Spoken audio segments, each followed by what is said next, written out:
You know that person you spent months trying to figure out? The one where the relationship felt incredible one week and completely suffocating the next. Where you kept having the same argument and somehow always ended up apologizing. Where you genuinely couldn't tell if they loved you deeply or if something was very, very wrong. And the worst part, the part that kept you stuck, is that it felt like love. It looked like love. It had all the right ingredients: intensity, attention, passion, future plans. It checked every box your brain had been trained to check.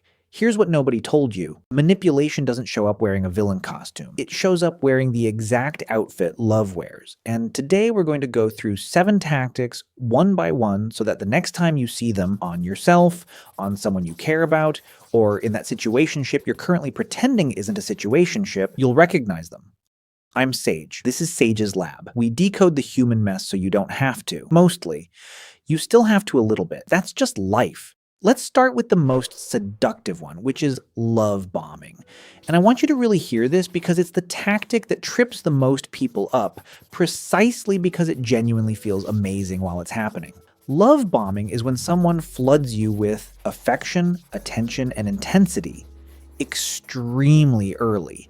Constant texts, long calls every night in week 1. I've never met anyone like you. Gifts, plans for the future before you've established each other's middle names. Making you feel very quickly like you are the most important person on the planet, which sounds wonderful. It is wonderful. For approximately 6 weeks. And then something shifts, subtly, not dramatically, and suddenly you're getting a fraction of that attention, and you find yourself doing everything you can to get back to how it felt at the beginning. That's the trap. The love bombing wasn't affection, it was investment. They put so much in so fast that you bonded before you had time to evaluate whether this was actually a good person or just a very good opening act. Psychologists who study coercive control describe it as flooding. Overwhelming someone's capacity for critical thinking with positive emotion. Your brain literally cannot assess a threat while it's that happy, which makes love bombing not just manipulative, but almost neurologically elegant if you want to be scientific about a thing that ruined your year. The tell? Intensity that doesn't match how long you've actually known each other. A healthy person builds slowly. Someone who's running a program moves fast, because speed is part of the program. Now, gaslighting. First, a quick note. Gaslighting has become one of those words that gets used for everything now. Someone disagreed with you? Gaslighting. Your friend remembered the movie differently? Gaslighting. The barista spelled your name wrong? Probably gaslighting, honestly. So let's be precise about what it actually means in the clinical sense. Real gaslighting is a pattern, not an incident.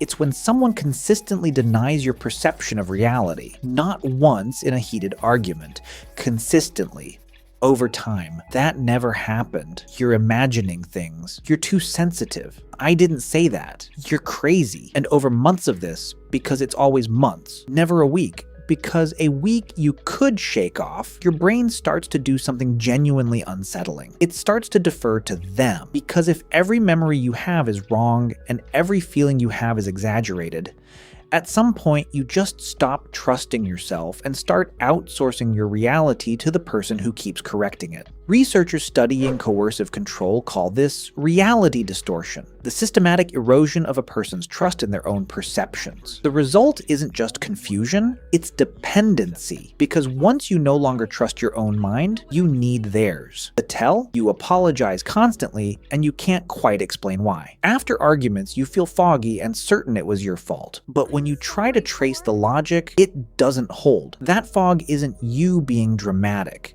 That's the product of someone else's work. Now, the silent treatment is the manipulation tactic with the best PR, because it gets to disguise itself as emotional maturity. I just need space. I don't want to say something I'll regret. I'm processing. All of those can be true and healthy. Space is real. Cooling down is real. The difference, the one that matters, is whether the silence is something they're doing for themselves or something they're doing to you. When silence is used as punishment, what it's actually communicating is, your access to me is conditional. behave correctly, and I'll come back. Until then, you wait. And here's why it works so devastatingly well. Humans are wired to treat relational silence as a threat. The fear of abandonment is one of the oldest fears we carry. So when someone you love goes quiet, really quiet for days, your nervous system doesn't register it as they need space. It registers it as something is wrong and I need to fix it immediately or I will lose them. So you apologize. Not because you thought it through and genuinely believe you were wrong, but because the silence is unbearable and apologizing makes it stop. And that moment where you apologize for something you don't believe you did is the exact moment they learn that silence works on you, and they will use it again. You apologize to end arguments not because you understand what you did wrong. If you can't explain your apology, it wasn't yours. Tactic 4. Moving the goalposts. This one operates so slowly that most people don't notice it until they're exhausted and can't explain why. Moving the goalposts is when the standard you need to meet keeps changing, always just slightly out of reach. You do the thing they asked, now it's not about that anymore. You fix that thing, now it's about something else. You become more attentive. You only started doing this because I said something. You give them space. You don't even try to spend time with me. There is no version of you that is enough, because enough isn't the destination. The striving is the destination. Your continuous effort to earn something you should have just been given, that effort is what they need from you. In psychology, this pattern shows up in research on coercive control as perpetual dissatisfaction, a deliberate strategy to keep a partner in a state of low-grade guilt and constant effort. It keeps you focused inward, asking, what am I doing wrong? Instead of outward, asking, is this person actually treating me well? And the insidious part? It can feel like passion. It can feel like they care so deeply that nothing is ever quite right. That's not passion. That's a moving target, and you will run toward it until you have nothing left. The tell, you are always almost good enough. You can feel the almost. Write that down. Tactic 5. Intermittent reinforcement. This is the one with the most uncomfortable science behind it, so let's go there. B.F. Skinner, behavioral psychologist, inventor of the Skinner box, famously unconventional as a human being, discovered something important while working with pigeons. He found that the most powerful way to get a behavior to persist is not to reward it every time. It's to reward it sometimes, unpredictably, randomly. The pigeons on random reward schedules became obsessed with the lever. They pressed it compulsively. They didn't stop even when the food stopped coming. Consistent reward produced stable behavior. Unpredictable reward produced something closer to compulsion. Now replace the lever with your phone. Replace the food with their warmth, and replace the pigeon with, I'm sorry to do this to you, you. When a partner is randomly warm and loving, randomly cold and critical, randomly distant, and then suddenly intensely affectionate, your brain responds exactly the way Skinner's pigeons did. Not with detachment, with obsession.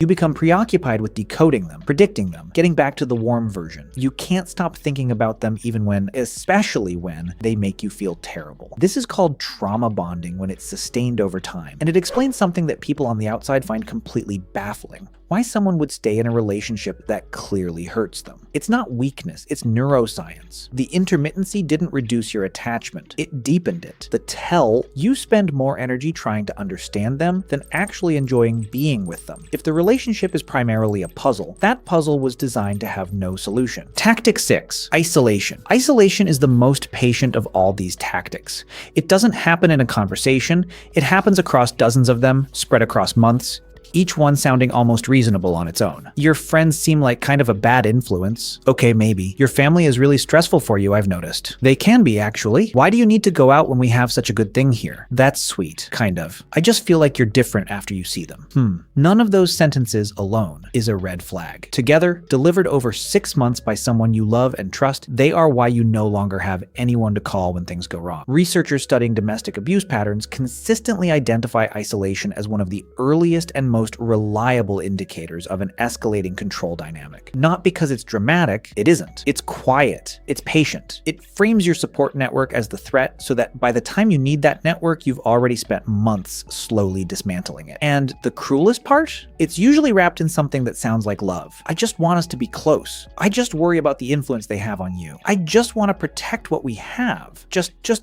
the tell, your world has gotten smaller since this relationship started. You didn't decide to pull back. You were walked back one conversation at a time. Last one, future faking. And this one is the reason people stay long after every rational part of their brain is saying, leave. Future faking is when someone gives you a vivid, detailed, emotionally compelling picture of a future together as a way to keep you committed in the present. The house, the dog, the trip you've always wanted to take, growing old together, meeting their family, moving in, all described with enough specific detail that your brain files it in the same folder as things that are actually happening. Neuroscience backs this up. When humans visualize a future in enough detail, the brain produces real emotional responses. Anticipation, attachment, hope, as if that future were already partially real. Future faking exploits this directly. The vision isn't a promise, it's a leash, and the structure is always the same. The future is vivid, but always slightly out of reach. When things settle down, next year for sure. Once this stressful period passes, it never passes. The stressful period is permanent. Soon is doing the heaviest lifting of any word in the English language in this relationship, and it is not pulling its weight. What keeps you there isn't love exactly. It's hope, and hope is the most durable thing a person can feel.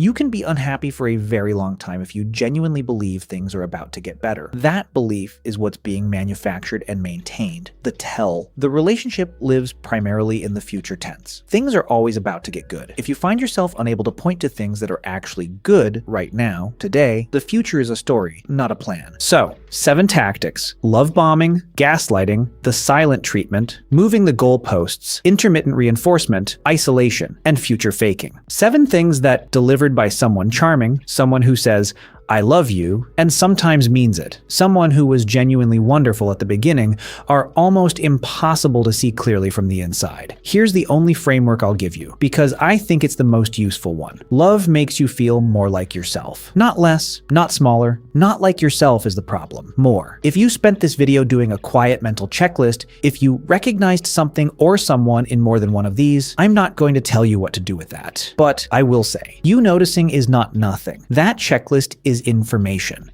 and information is where everything starts. I'm Sage. This is Sage's Lab. Subscribe if this was useful. See you in the next one.